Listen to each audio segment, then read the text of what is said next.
السلام علیکم ناظرین، آپ سب کا کیا حال ہے؟ میں امید کرتا ہوں کہ آپ سب خیریت سے ہوں گے۔ آج کی جو ویڈیو ہے، جس ویڈیو پر ہم ریئیکشن دینے والے ہیں، یہ ایک بہت اچھی ویڈیو اور اسلامک ویڈیو ہے۔ تو آج کی جو شخصیت ہیں، عالم ہیں، وہ ہیں مولانا اسحاق مدنی صاحب۔ تو مولانا اسحاق مدنی نے اپنی زندگی میں جو دین پر بہت کام کیا ہے اور پوری زندگی اپنی دین کے لیے وقف کی ہے، خاص کر جو فرقہ وریت ہے اس پر بہت کام کیا ہے اور اس کو ختم کرنے کی کوشش کی ہے۔ کیونکہ جب ہم دیکھتے ہیں کہ ہم بچپن میں چھوٹے تھے تو ہمیں یہ بتایا جاتا تھا کہ جو شیعہ ہیں وہ کافر ہیں، تو اس طرح جو وہابی ہیں یا دوسرے مسلک ہیں، مثلا ایک دوسرے جتنے فرقے ہیں وہ ایک دوسرے کو کافری ڈکلیئر کرتے تھے اور نفرت پھیلاتے تھے کہ ان کی بات نہ سنی جائے۔ لیکن اللہ تعالیٰ نے کچھ ایسے بھی عالم علماء اور نیک آدمی بھیجے کہ وہ لوگوں کو اس حق کی بات وہ بتاتے تھے، خواہ وہ کسی مسلک سے وہ تعلق رکھتی ہو۔ کیونکہ ہم جس بھی گھر میں جب ہم کوئی بھی مسلمان آنکھ کھولتا ہے تو جو اس کا مسلک ہوتا ہے، عقیدہ ہوتا ہے، وہ عقیدے پر ہی چلتا ہے۔ وہ قرآن اور حدیث کی صحیح بات اس کو نہ اس تک پہنچتی ہے، نہ لوگ آگاہ کرتے ہیں، بلکہ اس کو جو عقیدہ وغیرہ ہی سکھایا جاتا ہے کہ ہمارا یہ عقیدہ، ہم نے اس پر چلنا ہے، یہ کرنا ہے۔ تو ان چیزوں کی وجہ سے لوگوں میں کافی نفرتیں اور ایک دوسرے کے ساتھ جو عداوت بہت زیادہ ہو گئی تھی۔ تو اس کو ختم کرنے کے لیے جو مولانا اسحاق مدنی نے بہت کام کیا ہے، اور آج کے دور میں وہ جو کر رہے ہیں وہ انجینئر محمد علی مرزا ہے، ایک جیلم کا نوجوان، تو وہ بھی بہت کام کر رہا ہے۔ لیکن پہلے آپ یہ ویڈیو دیکھیں، ہم اس پر مزید ریئیکشن دیں گے، تو آپ یہ ویڈیو آپ نے لازمی دیکھنی ہے، اور پوری اگر ویڈیو دیکھنی ہے تو میں نے اس کا لنک میں نے ڈسکرپشن میں بھی دیا ہے، آپ وہاں جا کے پوری ویڈیو واچ کر سکتے ہیں۔ تو چلتے ہیں ویڈیو کی طرف۔ کچھ سوالات یہاں پر آئے ہیں۔ ایک صاحب نے لکھا، حضرت آپ نے فرمایا کہ شیعہ بھی مسلمان ہے۔ ہمارے استاد صاحب فرماتے ہیں کہ شیعوں کا کلمہ اور ہے، پھر وہ صحابہ کرام کو معیار حق بھی نہیں مانتے اور نماز بھی اور طرح پڑھتے ہیں۔ کچھ لوگ کہتے ہیں کہ شیعہ حضرات صرف 3 نمازیں پڑھتے ہیں، وضاحت کرتے ہیں۔ یہ ایسی باتیں ہیں جو بہت وقت چاہتی ہیں۔ میں نے جو اصولی باتیں کہی تھی ان پر سارے دوستوں کو توجہ مرکوز کرنی، ذہن میں اس کو بٹھاتے ہیں کہ جب کوئی یہ بات مانتا نا کہ اب حضور کے بعد کوئی مرکز ہدایت نہیں آئے گا، 2 دین ہم لیں گے، نہ حضور سے لیں گے، وہ مسلم ہے، اس کو کافر نہیں کہہ سکتے۔ اب رسول کریم علیہ السلام اس دنیا میں ہمارے سامنے نہیں ہے کہ ہم آپ سے مسئلہ طے کرا دیں۔ کتابیں جو ہم تک پہنچی ہیں اس میں لوگوں نے بہت مختلف قسم کی رپورٹیں لکھی ہیں۔ کتابیں سب گروہوں کے پاس ایسی ہیں، بڑی بڑی ہیں، عالموں نے لکھی ہیں، پرہیزگاروں نے لکھی ہیں۔ ایک طرف ایسی ہسٹری ہے جس میں لوگوں کے ظلم ہی لکھے ہیں، جن کو ہم صحابہ کرام کہتے ہیں۔ میں اور آپ تو چونکہ سنیوں میں پیدا ہوئے، ہمارے دلوں میں تو ان کی حقیقت ہے، ہم سمجھتے ہیں کہ ان کو برا کیوں کہ، مگر آپ ذرا اگر صبر کر کے حوصلہ سے کام لے کر کتابیں دیکھیں ان کی بھی، اور اپنی کتابوں میں جو نشاندہی کرتے ہیں ان کو ذرا دیکھیں، اور تھوڑا سا یہ سوچیں کہ بھئی ان کی بات بھی تو کوئی سوچنی چاہیے۔ پھر میں اس وقت بیان نہیں کروں گا کیونکہ پھر بات پھیل جائے گی، کوئی بدمزگی ہو جائے گی، آپ خود کہیں گے کہ یار وہ بھی معذور ہے۔ اگر ایسے سلوک انہوں نے کیے حضور کی اولاد سے تو کیوں ان کو پھر نیک کہا؟ اب وہ بیان کرنے کی باتیں نہیں کہ ان کو کھولا جائے، پھر تو شیعہ سنی بحث چھڑ جائے گی۔ صرف بات یہ ہے کہ جو کسی غریب کو پہنچا نا، وہ نہیں کہتا کہ میں حضور کو نہیں مانتے گا، حضور سے پہنچا یہ لگے، ہمیں یہ پہنچا حضور یہاں ہاتھ باندھتے تھے، ہم اہل حدیث یہ باندھنے لگے۔ حنفی حضرات کو پہنچا کہ ناف کے نیچے بات، کتابوں میں سب باتیں ہیں، کوئی نہیں کہہ سکتا کہ یہ ناف تلے نہیں لکھا یا سینے پر نہیں لکھا۔ اب جس کو جس پر تسلی ہو جاتی ہے کہ میرے خیال میں یہ بات زیادہ درست ہے، اس کو عمل کرتا وہ یہی سمجھ کر ہے کہ ہدایت حضور سے لے لی۔ اب شیعہ حضرات نے دیکھا ان کی بات چھوڑیں، نماز کی بات، اب میں اپنی کتابوں کی بات کرتا ہوں۔ اگر کسی نے پڑھا ہے تو مصنف ابن ابی شیبہ دیکھے، یہ سب لوگ امام بخاری اور مسلم کے استاد تھے، ان سے پہلے انہوں نے کتابیں لکھی۔ اس میں الگ باب ہے کہ ان لوگوں کا بیان جو نماز ہاتھ چھوڑ کر پڑھتے، اب اس میں کون آدمی آتا؟ یہ ہم صحابہ کے عاشق کدھر جائیں گے پھر کہ عبداللہ ابن زبیر رسول اللہ کی پھوپھی کے بیٹے ہیں، یہ عبداللہ ان کا بیٹا ہے، اور حضرت ابوبکر صدیق کا نواسا ہاتھ چھوڑ کر نماز پڑھتا تھا، اتنا بڑا صحابی رسول۔ اور مدینہ منورہ میں، کوفہ میں، بصرہ میں یہ جتنے ہمارے امام ہیں ان کے جو استاد تھے صحابہ کے بعد ان کو تابعین، مدینہ میں جائیں امام سعید ابن مسیب جن کو سید التابعین کا، صحابہ کے بعد سب سے ہاتھ چھوڑ کر نماز پڑھتے۔ ہماری سنیوں کی کتابوں میں ہم بصرہ میں جاتے ہیں، حسن بصری اور محمد ابن سیرین یہ ہاتھ چھوڑ کر پڑھتے۔ مکہ میں یا کوفہ میں آتے ہیں ابو حنیفہ رحمۃ اللہ علیہ کے استاد دادا ابراہیم نخعی، یہ ہماری کتاب میں۔ اب کون سی نماز شیعوں کی رگ ہاتھ چھوڑ کر پڑھتے اور کیا ظلم کرتے؟ کوئی بات نہیں، ہماری کتاب میں گواہی دیتی ہے یہ نماز پڑھنے والے بھی صحابی تھے، بڑے بڑے تابعین۔ اور کوئی بات بتائیں؟ یہ کلمے کی کیا بات ہے؟ کلمے کی کوئی بات نہیں، یہ بھی انہوں پڑھ مولویوں نے بات بنا رکھی ہے۔ جو کلمہ ہم پڑھتے ہیں ناراض نہ ہونا، آپ بات چل پڑیے، یہ کہاں قرآن میں؟ لا الہ الا اللہ محمد رسول اللہ کو دکھایا مجھے قرآن میں، حدیث رسول میں دکھائے، کہیں یہ کلمہ طیبہ نہیں۔ یہ دو الگ الگ کلمے ہیں، بالکل ٹھیک ہے، لا الہ کہیں لکھا ہے، محمد ہم نے جوڑ لیے۔ حضور نے تو جو کلمہ بنایا وہ شیعوں اور سنیوں کا ایک ہے، کلمہ شہادت، حضور وہ پڑھاتے تھے، اشہد ان لا الہ الا اللہ وحدہ لا شریک لہ واشہد ان محمد رسول اللہ، وہ ہے کلمہ۔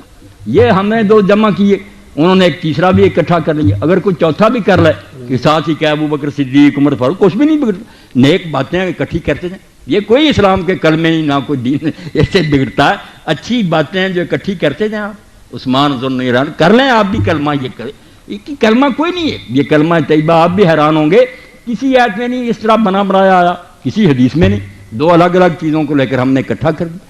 انہوں نے بھی اگر کہہ دیا علی ولی اللہ تو ہم بھی مانتے ہیں کہ علی جو تھے اللہ کے ولی تھے، کوئی شک والی بات؟ اس طرح کی باتوں سے دین نہیں کوئی بگڑتا، یہ آپ کہہ لیں کہ پیار سے انہوں نے کر لی۔ ہمارے ہاں یہ بریلوی دوست جو ہیں یہ اذان سے پہلے یہ صلات کہتے ہیں، بعد میں کہتے ہیں، ہم کہتے ہیں حضور نے نہیں کہی ہے، صحابہ نے اس لیے نہیں کہنی چاہیے، مگر یار اس میں کوئی کون سی کفر کی بات تو کوئی نہیں نا، درود شریف انہوں نے پڑھ دیا، کوئی اسلام سے نکل گیا؟ عقل سے کام لیا کریں، جتنی بات غلط نظر آتی ہے حضور کا طریقہ کہہ لیں، مگر کافر نہیں، کوئی غلط بات نہیں، درود شریف ہر وقت پڑھا جاتا ہے، کوئی صبر سے بھی کام لینا، کچھ نہیں بات۔ اور کون سی بات چیزوں نے کیا دی؟ ہاں، 3 نمازیں کوئی نہیں پڑھتا، کوئی مسلمان نہیں کہتا کہ 3 نمازیں، سب جانتے ہیں کہ 5 نمازیں، ان کے 5 کے نام ہیں، 5 کی رکھتے سارے مسلمانوں کی ایک ہیں کہ 2 فجر کی ہیں، 4 ظہر کی ہیں، 4 عصر کی ہیں، 3 مغرب کی ہیں، 4 عشاء کی، شیعہ کی بھی اتنی ہیں، سنیوں کی بھی اتنی۔ اب مسئلہ کیا ہے؟ جمع بین الصلاتین، کہ 2 نمازیں اکٹھی پڑھی جا سکتی ہیں کہ نہیں۔ یہ جب ہم پرانی حدیثوں کو دیکھتے ہیں، ٹھیک ہے جب زد آ جاتی لوگ زد میں دوڑتے، شیعوں کی کتابیں میں نے پڑھی، ان کے علماء بھی میں جانتا ہوں، وہ سارے مانتے ہیں مگر روک نہیں سکتے، جانتے وہ بھی ہیں کہ الگ الگ 5 وقتوں میں پڑھنا، ہماری طرح وقت لکھے ہوئے ہیں کہ زور یہاں تک ہے، اثر بالکل ہمارے والے طریقے ہیں۔ صرف فرق یہ ہے کہ حضور نبی کریم صلی اللہ علیہ وسلم نے، یہ اب ہماری ضد ہے کہ ہم نے اکٹھی کرنی چھوڑ دی، رسول کریم علیہ السلام سے صحیح حدیث ہے، چاہے امام ترمذی کہتے ہیں اس پر کسی نے عمل نہیں کیا، یہ تو آپ کی اپنی مرضی، حدیث میں کوئی خرابی ہے کہ آپ نے مدینے میں ہوتے ہوئے نہ سفر تھا، نہ بارش تھی، نہ خطرہ تھا، نہ بیمار تھے، ظہر اور عصر کی 2 نمازیں اکٹھی پڑھائیں، 4 فرض اس کے 4 8 مغرب اور عشاء کی، بالکل صحیح حدیث، کوئی شک نہیں۔ اب بلا وجہ اکٹھی کی، ابن عباس سے لوگوں نے پوچھا، ابو ہریرہ سے پوچھا کہ حضور نے ایسا کیوں کیا؟ جب کوئی مجبوری نہیں فرمایا، اسی لیے کہ امت سے تنگی دور ہو جائے، امت کو پتہ چل جائے کہ اکٹھی کی پڑھ لیں، کوئی بات نہیں۔ تو سنت ہے، یہ شیعہ تو کرتے ہیں، مگر ان کی زیادتی کہ انہوں نے عادت بنا لی، یہاں سے خود یہ شیعہ مسلک کے بھی خلاف ہے، ان کی کتابیں بھی یہ نہیں کہتی کہ روز اس طرح پڑھو، 5 اذانیں ہونی چاہیے، 5 وقت ہیں، مگر صرف اکٹھی کی جا سکتی ہیں۔ مسئلہ اتنا تھا کہ جائز ہے اگر کوئی کر لے، ہم نے ضد کر لی کہ کرنی نہیں اکٹھی، اکٹھی کی تو کافر ہو جائیں، ہم بھی جھوٹے ہیں، جب بھی چاہے اکٹھی 2 نمازیں پڑھ سکتے ہیں، ظہر عصر مغرب عشاء جائز۔ ان کی وہ ضد غلط ہے کہ روزانہ پڑھنا، یہ ان کے مسلک میں نہیں، ان کی بھی شرارت ہے، کتابیں ان کی نکال کر دکھاؤں گا، ان کے علماء کے فتوے دکھاؤں گا، ہماری طرح 5 اذانیں دیں 5 وقتوں، اصل یہی ہے، مگر کبھی اگر اکٹھی کو کر لے تو بیٹا اتنی بات تھی کہ وہ جائز تھی، ہم نے ضد کر لی کہ نہیں پڑھنی، انہوں نے کر لی کہ ہم نے جان بوجھ کر اسی طرح پڑھنا ہے، یہ چیڑ بن گئی۔ مسئلہ اتنا ہی ہے کہ بلا وجہ بھی ظہر عصر کو مغرب عشاء کو اکٹھی کیا جا سکتا ہے، اس میں نہیں وہ کوئی بری بات کہتے، جو عادت انہوں نے بنا لی یہ غلط ہے، پڑھتے 5 ہی مگر 2 کر کے اکٹھی پڑھ لیتے ہیں۔ ہاں، اور کیا بات؟ شرکیہ غزلیں قصیدے کافی ہیں، مثلا امداد کن از رنج و غم آزاد کن، شاد کن لکھا، ایسا نہیں، میں صحیح پڑھتا ہوں، مجھے سب یاد ہے کہ کیا پڑھ دیں، امداد کن از رنج و غم آزاد کن، در دین و دنیا شاد کن یا شیخ عبد القادر، یہ پڑھتے ہیں۔ اب اس کو کہا کہ یہ شرکیہ اور اس لیے وہ کافر ہوگا، شرک مشرک ہے، ایسی بات نہیں کوئی، ٹھیک ہے، میں بھی کہتا ہوں ایسا نہیں کہنا چاہیے، نہ پڑھنا چاہیے، مگر جب ان کے علماء سے پوچھا، انہوں نے کتاب میں لکھی، انہوں نے کہا جب ہم کہتے ہیں کہ یا رسول اللہ مدد کریں، ہمیں پتہ ہے کہ مدد اللہ کے سوا کوئی نہیں کرتا. بالکل کتاب میں لکھی, جاہلوں کو گمراہ کر دیا, خود بچے ہوئے ہیں وکیلوں کی طرح, بالکل دامن بچایا ہو کہ اگر عالم پکڑے وہ فوراً کہتے ہیں کہ توبہ توبہ, رسول اللہ نے کیا مدد کرنی, مدد تو اللہ کرتا. وہ کہتے ہیں ہم جو کہتے ہیں کہ اللہ کے رسول مدد کر یا شیخ عبد القادر جیلانی مدد کر, ہمارا مدعا صرف توسل ہوتا, ہم دعا چاہتے ہیں کہ اللہ کے رسول ہمارے لیے دعا کر دو. تم زندگی میں مانتے ہو کرتے تھے, ہم اب بھی کہتے ہیں کہ آپ کو فرشتے پہنچاتے ہیں, ہماری درخواست چلی جائے گی, حضور خوش ہو کر ہمارے لیے دعا کر دیں. اب اگر دعا کی حد تک بات ہو تو ہم بھی کہتے ہیں کہ نیک آدمیوں سے دعا کراؤ, اس میں کوئی شرک ہے؟ زندوں سے کراتے ہیں کہ نہیں؟ وہ بیچارے بعد میں بھی کہتے ہیں کہ یہاں سے چلے گئے مگر اللہ کے رسول ہیں, درود شریف پہنچتا, بات ٹھیک ہے. تو کہتے ہیں ہماری درخواست بھی اگر چلے جائے گی اور حضور یہ ہماری مدد فرمائیں گے, آپ کسی امیر آدمی کے پاس میری مدد فرمائیں, کوئی میرے پاس آ جاتا مولوی صاحب میری مدد کریں, وہ مدد ہے جو اللہ سے مانگی جاتی. کوئی خیال کیا کرے نا, وہ مدد وہی ہے جو بندے ایک دوسرے سے مانگیں. یہ رسول اللہ سے مدد, بزرگوں سے مدد, ان کے علماء کہتے ہیں کہ ہم اتنا ہی مانتے ہیں کہ آپ ہمارے لیے اللہ سے دعا کریں. اگر بات اتنی ہے تو اس کو ہم کفر شرک نہیں کہہ سکتے.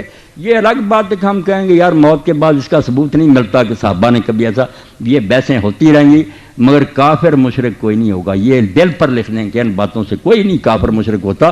یہ لوگوں نے بات کو طول دے دیا, بات کو لمبا کر دیا, ایسی نہیں بات. اور کیا کوئی بات ہے پوچھو. کتنی بڑی بات کی انہوں نے, یہ کافر والی بات آپ کوئی لائیں, کافر نہیں, بالکل ان گھروں میں سے ایک میں بھی کفر کی بات ہے. غلطی ہو سکتی, ہم کہیں گے اس کا یہ خیال نہیں درست. ہاں, کیا حضرت امام ابو حنیفہ رحمۃ اللہ علیہ امام اعظم میں ضعیف الحدیث ہیں؟ یہ میرے کسی دوست نے لکھ کر دیا. ٹھیک, امام اعظم. اب یہ میرے اہل حدیث دوست جنم یہ کبھی کبھی یہ شرارت کرتے ہیں کہ امام اعظم تو رسول اللہ, ابو حنیفہ کو کیا امام اعظم کہتے ہیں. یہ وہ لوگ ہیں جو روزانہ لکھتے ہیں کہ قاری عبدالحفیظ صاحب خطیب اعظم, خطیب اعظم. بھائی رسول اللہ سے مقابلہ کیا, عقل کے اندھو. اب جب آپ نے اس کو کہا خطیب اعظم تو یہی ہے کہ یہ شہر کے بڑے خطیب ہیں یا اس وقت دنیا کے بڑے خطیب. رسول اللہ کا ذکر کہاں درمیان میں آ گیا؟ رسول اللہ کو تو مانتی ہے کہ ان کو تو زیر بحث ہی نہیں لانا چاہیے, وہ تو امام اعظم ہیں ہی, نبیوں کے بھی امام.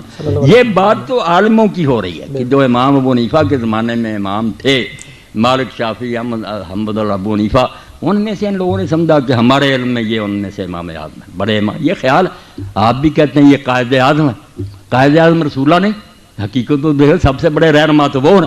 مگر پاکستان میں بھائی ہمارے جو تھے سیاسی لیڈر وہ قائد اعظم محمد علی جناح, حضور کو خام خواہ درمیان میں کسی لاتے ہیں شرارت کے طور پر. کوئی حنفی غریب نہیں کہتا کہ ابو حنیفہ حضور سے بڑے امام ہے. توبہ توبہ کہہ سکتے, حضور کے تو ادنا امتی ہیں. رسول اللہ کا نہیں مقابلہ, امت کے عالموں کا مقابلہ. تو اگر کوئی کہتا شافعی کہ ہمارے خیال میں امام شافعی امام اعظم کہتا رہے, اس کا حسنہ دان, ہم اس کو کوئی دان تو نہیں لگا. کوئی حنفی کہتا ابو حنیفہ امام. اور یہ ضعیف الحدیث کی بات بھی ہے کہ حدیث میں ضعیف. امام صاحب کے علم اور زہد اور تقوی پر کسی نے اعتراض نہیں کیا. بڑے بڑے ان کے دشمنوں مانا کہ یہ تو بات سچ ہے, پرہیزگار تھے, نیک تھے, عالم تھے بہت. صرف یہ بعض لوگوں نے کہا کہ حدیث کے یاد رکھنے میں ان کے حافظے میں کمزوری تھی. کئی مرتبہ ایک حدیث شروع کرتے تھے, دوسری حدیث گڑبڑ ہو جاتی تھی. ضعف جو ہے نا حفظ کے میں تھا حدیث کے بارے میں. یہ بھی کچھ لوگوں کا خیال, کچھ لوگ زیادہ نہیں, ہم نے تو حدیث میں انہوں نے سکھا پایا. باقی جو ہے نا دیکھنے کی بات, جیسے ایک زمانے میں کسی نے مودودی صاحب سے کہا کہ آپ نے کہاں سے پڑھا. مودودی صاحب رحمۃ اللہ علیہ نے کہا میرا کام چھپا ہوا نہیں ہے, چھپا ہوا. اس لیے میری سند کیا پوچھے, چھپا ہوا جو میرے نا دفتر ان سے پڑھ کر اندازہ کرو کہ مجھے کچھ آتا ہی نہیں. ابو حنیفہ کی فقہ کوئی آدمی پڑھے پتہ چل جاتا ہے کہ اس بیچارے کو کچھ آتا ہے. میں بیچارہ کہتا ہوں, ورنہ میرا یقین ہے کہ اس پائے کا کوئی فقہ پیدا نہیں ہو. ناراض نہ ہونا, بے شک کہہ رہے حدیثوں میں سے مجھے گن نہیں. میں نے ان کی فقہ پڑھی, ان کے مسائل دیکھے. یہ جیسے کہہ دیتے ہیں حقیقت الفقہ لکھ دی. اب میں نے اس پر جو تبصرہ کیا, یہ تازہ چھپائی سرور اعظم صاحب نے, پرانی تھی شرارت کے طور پر چھاپ دی کہ 500 مسئلہ فقہ کا غلط ہے. اور اس نے تازہ کتابیں منگوا کر نمبر بھی دیا کہ میں نے چیک کر لیا. اب میں نے ایک پورا خطبہ دیا اور وہ کتاب واپس اس کو بھیجی نشان لگا کر. اب میں نے پوچھا عمران لڑکے سے دی تھی, اس نے کہا شرم سے چپ ہو گیا. میں نے کہا جن کتابوں کے حوالے دیے وہاں لکھا کہ یہ نکاح جائز ہے, تم نے بنا دیا کہ فقہ کی کتاب میں لکھا ناجائز ہے. جائز کو ناجائز, نکالو کتاب. اتنے جھوٹے. اس لیے اللہ کے بندو, میں ان بحثوں میں نہیں رجا کہ حنفی ہے یا شافعی ہے یا اہل حدیث ہے. یہ بیچارے ملاؤں کی باتیں ہیں. میری بات آپ نے سن لی, میری سطح بہت بلند ہے. میں نے ان لوگوں کو پڑھا ہے, ایمانداری سے پڑھا. اور ان کے اصل دفتر میں نے کنگالے ہیں کہ شیعہ کہاں سے چلے اور ان کا علم کیا. میں اللہ کو گواہ کر کے کہتا ہوں کہ ان میں بڑے بڑے فاضل پیدا ہوں, ان کے پائے کا ایک بھی نہیں آپ دکھا سکتے. باقی صحابہ کو برا کہتے ہیں جو انہیں پتہ چلا, کہنا ہی ہے نا, جنہیں پتہ چلا کہ فاطمہ کو مارا حضرت عمر نے, ان کے بازو توڑا اور ان کے بچہ پیٹ سے گرایا, وہ کیوں نہ برا کرتے. اب یہ صحیح ہے یہ غلط, روتے رہے آپ, کتابوں میں لکھا, آپ کہیں گے اس کی سند ضعیف ہے, وہ کہتے ہیں کہ ہمیں اعتبار کتابوں میں راویوں نے میرے بھائیوں لکھ دیا سب کچھ, اب شیعہ اس سے جان نہیں چھڑا سکتے. وہ کہتے ہیں وہی عمر ہے جس نے حضور کو کاغذ قلم نہیں دیا. آپ نے آخر وقت کہا لاؤ میں تحریر لکھ دوں, نکالو, وہ کہتے ہیں اپنی بخاری 6 جگہ لکھا. اللہ کے نبی نے آخر وقت کہا لاؤ سامان, میں ایسی چیز لکھوا دوں میرے بعد گمراہ نہ ہو. کس نے اٹھ کر کہا کہ ہم نہیں لکھوائیں؟ حضرت عمر نے کہا کہ قرآن کافی ہے, ہمیں نہیں حضور کی تحریر چاہیے. کہتے ہیں اس کو کہتے ہیں حضرت اللہ کے رسول کی وصیت نہیں لکھنے دی. اب بات ذرا نہ آپ کھلوائیں, بس جو بات آپ کو سمجھا دی نا کہ ہر شخص بیچارہ پھنسا ہوا, وہ کچھ نہیں غریب کر سکتا. جو کسی نے پڑھ لیا اس کے دل میں بیٹھ گیا. یہ نہ کافر ہیں نہ بے دین ہیں, رسول اللہ کے دیوانے ہیں. اب جن غریبوں کو سمجھ آئی کہ انہوں نے حضور کے خاندان سے بعد میں بڑا ظلم کیا, بی بی فاطمہ روتی ہے ان کے ہاتھ سے مری, وہ کیوں نہ برا کہیں ابو بکر اور عمر کو. جن کو پتہ چلا نہیں وہ تو اچھا سلوک کرتے, وہ غریب کہتے ہیں ان کی عزت کریں. یہ بیچارے بعد میں جو ہم پیدا ہوئے ہیں ہمارے بس میں کچھ نہیں ہے. لکھنے والے وہ بھی لکھ گئے, وہ علماء ان کو ممبروں پر سناتے ہیں کہ کون فاطمہ کے گھر پر آگ لے کر گیا تھا, جس نے دروازہ گرایا اور فاطمہ رضی اللہ کے پیٹ پر گرا اور ان کا بچہ گر گیا, اس صدمے سے مری. یہ کتابوں میں درج ہے کہ حضرت عمر نے یہ کام کیا. وہ کہتے ہیں اس عمر کو کہتے ہو کہ نیک کو. اب جو یہ سنیں گا آپ دل پر آسرا کہ وہ گالیاں نہیں دے گا تو اور کیا کریں. آپ کے علماء کریں گے یار یہ جھوٹی کہانیاں, وہ بھی سنی بات کہیں گے جھوٹی, موقع پر نہ وہ تھے نہ یہ تھے. لکھنے والوں نے ظلم بھی لکھ دیے, لکھنے والوں نے ان کے عدل بھی لکھ دی. بعد میں جو پیدا ہوئے غریب پڑھتے رہیں, مگر یہ صبر کر دیں, بالکل ایک دوسرے کو گلے لگا لیں کہ بھائی آپ نے جو سنا اس کو مانیں, ہم نے جو سنا اس کو مانیں. رسول اللہ کو تو سب مانتے ہیں, آؤ بھائی بن جائیں, مل کر رہیں. وہ بندے اچھے تھے یہ برے تھے, اللہ فیصلہ کرے گا. اس پر آ جائیں انشاءاللہ نا, یہود نصارہ کچلے جائیں گے. اور اگر آپ نے یہ بحثیں چھڑی رکھی, کوئی عالم مناظرے سے انہیں ختم نہیں کر سکتا. آپ آج سن لیں, میرا یہ ریکارڈ پہنچا دے, جو بندی ہو بریلوی ہو شیعہ میدان میں آئے, مجھے لے جائیں انٹرنیٹ پر, یہ سارے گروہ بیٹھ لیں, میں اکیلا ہی ہوں گا, منوا دوں گا کہ سارے اپنی اپنی ذات پر سچی. یہ کتابیں نکال لو. اب جس شیعہ نے یہ سنا کہ عمر نے یہ ظلم کیا, وہ کیسے نیک کہے گا؟ کرو بات انصاف.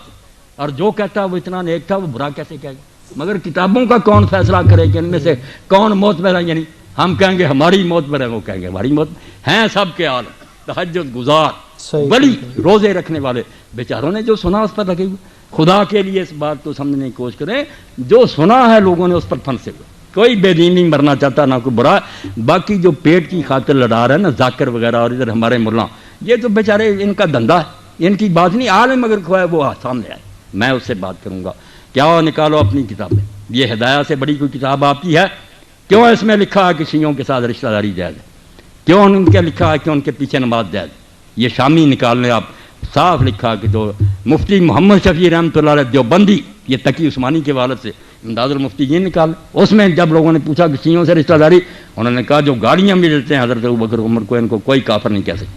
اور لکھا کہ جو خلاصۃ الفقہاء میں لکھا کہ یہ کافر ہے, قول مخالف للاجماع. یہ خود مفتی محمد شفیع صاحب نے کہ بالکل ردی قول ہے, گالیاں دینے سے کوئی کافر نہیں ہوتا. ایک بےہودگی کہہ سکتے ہیں, کافر کیسے ہوگا؟ کافر ہوگا کوئی کمبخت جب یہ کہہ دے گا کہ اب میں محمد رسول اللہ کو نبی نہیں مانتا. یہ کلمہ پڑھ کر وہ اسلام میں آیا تھا, نہ ابو بکر کا کلمہ پڑھ کر آیا تھا, نہ علی کا آیا تھا, یہ بعد میں آئے ہیں. حضور کا کلمہ پڑھا تھا. جس کمبخت نے اس میں شک ظاہر کر دیا نا کہ اب مجھے یقین نہیں رہا, میں نہیں آپ کو نبی مانتا, کافر صرف وہ حرامی ہوگا, باقی کافر نہیں ہوگا جتنا چاہے مناظرہ کرے.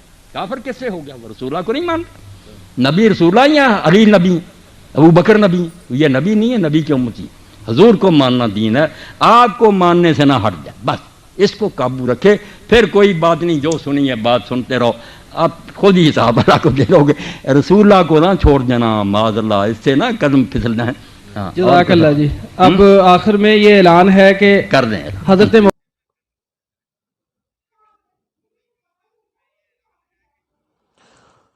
تو ناظرین, جیسا کہ آپ نے جو مولانا اسحاق مدنی صاحب کی جو آپ سن رہے تھے, تو بہت اچھی انہوں نے یہ دیکھ سکتے ہیں کہ باتیں کی بہت زیادہ. اس ہمیں اتنا علم نہیں, یا لوگ ہم اکثر جو فرقہ واریت کی سنتے رہتے ہیں, تو انہوں نے یہ بات کی کہ دین نبی کریم صلی اللہ علیہ وسلم جو ہے مکمل کر گئے تھے، مکمل ہو گیا۔ اس کے بعد کی جو باتیں ہیں یا اختلافات ہیں، تو جس طرح لوگوں کو پہنچی ہیں، مثلاً جو اہل تشیع ہیں ان کی کتابوں میں جیسا لکھا ہوا ہے وہ اس کو مانتے ہیں، جو حنفی سنی یا اس طرح کے جس طرح کتابوں میں پڑھتے ہیں وہ ایک دوسرے کو اس طرح نفرت کرتے ہیں یا اس طرح ان کو دکھایا جاتا ہے، پڑھایا جاتا ہے، تو اس وجہ سے ایک دوسرے سے بہت زیادہ اختلاف کرتے ہیں۔ لیکن جو کلمہ گو ہے، نبی کریم صلی اللہ علیہ وسلم کا کلمہ پڑھتا ہے وہ مسلمان ہے، کسی کو کافر نہیں کہنا چاہیے۔ پہلی بات تو ہمیں یہ فرقہ واریت سے ہی نکلنا ہوگا، تو ہم ایسے فرقہ واریت کا جو لبادہ اوڑھے ہوئے ہیں یہ اس سے نکلیں گے تو ہمیں بھی حق بات جو ماننے کی وہ سمجھ آئے گی۔ اور ایک اللہ تعالیٰ سے آپ دعا بھی کرتے ہیں کہ مجھے جو صحیح راہ ہدایت ہے وہ عطا فرما، تو ہدایت کی ہر وقت جو ہے ہمیں دعا کرنی چاہیے، اور ہمیں علم جو قرآن مجید ہے وہ ترجمے کے ساتھ پڑھنا چاہیے، صاحب کے پیچھے نماز پڑھنی چاہیے، کسی کو کافر نہیں کہنا چاہیے، اور اس طرح کی جو باتیں ہیں یا اختلاف وغیرہ کی جو عالم وغیرہ کرتے ہیں ان کی مثلا ان کی حوصلہ افزائی نہیں کرنا چاہیے، بلکہ جو فرقہ کو ختم کرنا چاہیے ان کی حوصلہ افزائی کرنی چاہیے۔ تو میں امید کرتا ہوں کہ یہ ویڈیو آپ کو پسند آئی ہوگی۔ تو آخر میں آپ کو میں یہ بھی کہوں گا کہ میرے چینل کو لازمی آپ سبسکرائب کرتے جائیے اور لائک کرتے جائیں۔